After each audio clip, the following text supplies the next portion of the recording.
Baik, terima kasih atas kesempatannya. Pada kali ini saya akan menjelaskan tentang apa sih itu HAI atau Artificial Intelligence. Nah, sebelum saya menjelaskan, perkenalkan nama saya Putu Yova Pradjana dengan NIM 2215101017. Maaf, di sini saya akan agak cepat menjelaskannya karena video ini nggak cukup buat waktu 5 menit. Nah, yang pertama apa sih ada definition Edge of AI. Nah, apa sih itu HAI?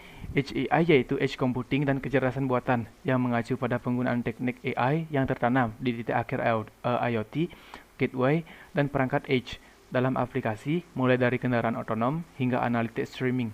Ketika sebagian besar berfokus pada inferensi AI, sistem yang lebih canggih bisa mencakup pelatihan lokal kemampuan untuk memberikan optimasi in situ dari model AI tersebut.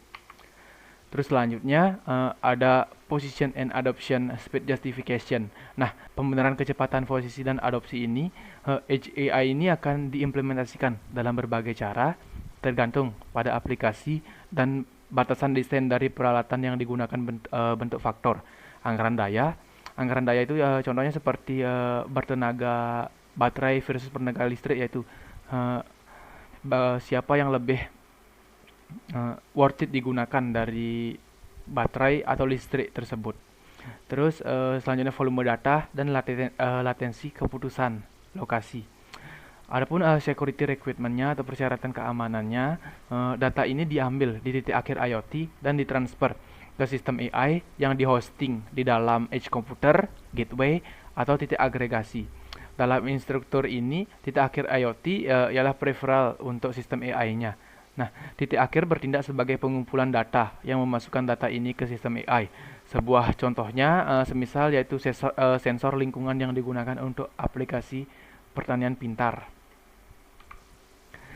Terus selanjutnya yaitu AI ini tertanam di titik akhir IoT. Dalam arsitektur ini, titik akhir IoT mampu menjalankan AI model untuk menginterpretasikan data yang ditangkap oleh titik akhir dan menggerakkan beberapa fungsi titik akhir.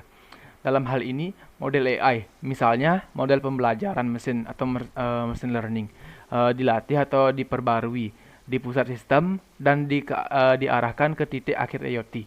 Contohnya mungkin seperti perangkat medis yang memanfaatkan data sensor dan AI untuk membantu orang dengan gangguan penglihatan navigasi dunia dalam kehidupan sehari-hari mereka.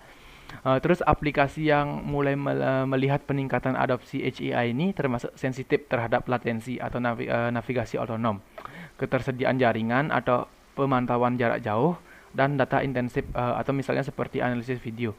Sementara itu banyak dari aplikasi ini masih dalam R&D atau percobaan fase dan adopsi luas setidaknya beberapa tahun lagi. Nah, mungkin lainnya seperti analitik video, yaitu memanfaatkan metode pembelajaran dan digunakan sebagai metode pembelajaran mendalam di titik akhir. Mungkin ialah seperti mulai melihat adopsinya didorong oleh pertumbuhan pesat dan penyebaran kamera pengintai dan kebutuhan akan interpretasi waktu nyata dari aliran video yang diambil tersebut.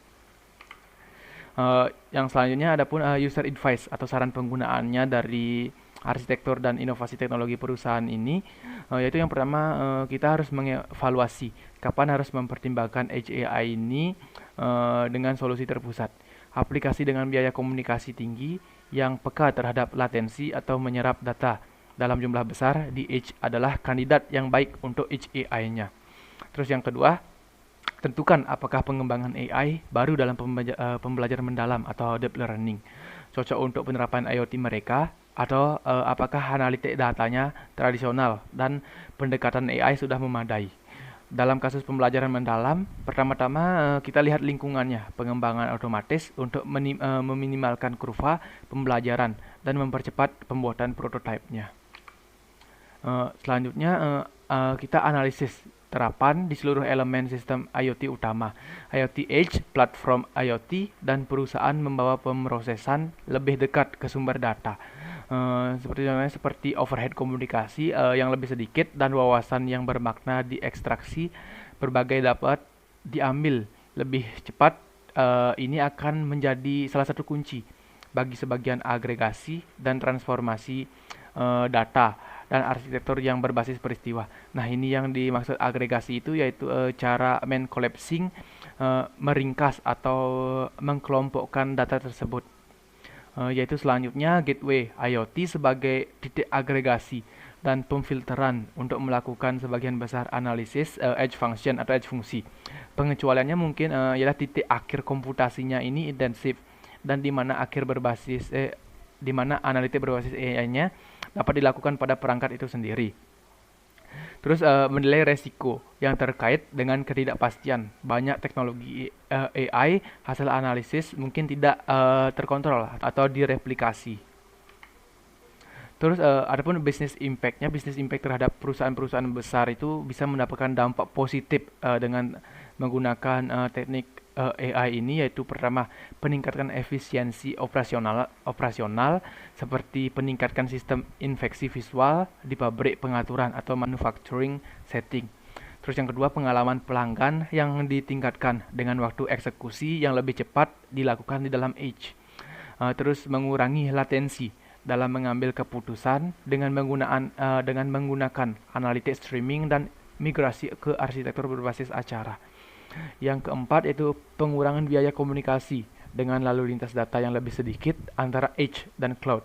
Selanjutnya meningkatkan ketersediaan bahkan ketika edge terputus dari jaringan tersebut. Terus yang terakhir mengurangi permintaan penyimpanan melalui eksploitasi data yang lebih reaktif dan perkiraan yang lebih baik dari potensi keusangannya. Dan yang terakhir yaitu keunggulan dari Edge AI ini, yaitu yang pertama adapun benefit rating atau peringkat manfaatnya yaitu transformasional, yaitu penetrasi pasarnya yaitu dari 1% hingga bisa mencapai 5% dari tingkat target audiensnya. Minority-nya emerging, adapun contoh atau sampel vendornya seperti di perusahaan-perusahaan besar yaitu seperti Amazon, Baidu, Google, Huawei, Intel, Metaroid, Microsoft, New Relic, Nvidia, dan Qualcomm. Nah, terus adapun recommended ratingnya, AI on the edge yaitu menggabungkan kecerdasan buatan dan IoT akan menjadi katalis baru penciptanya nilai digital. Terus selanjutnya inovasi wawasannya untuk artificial intelligence dari hal machine learning di era IoT. Terus menggabungkan tsunami data, yaitu bagaimana cara AI ini dan edge computing akan meningkatkan analisis di IoT-nya. Terus yang terakhir, vendornya keren di semikonduktor AI. Baik, terima kasih dari presentasi saya kali ini. Jika ada kesalahan kata, saya mohon maaf. Dan jika saya terlalu cepat menjelaskan materinya, saya juga mohon maaf karena waktunya sangat mepet, tidak cukup. Sekian dan terima kasih.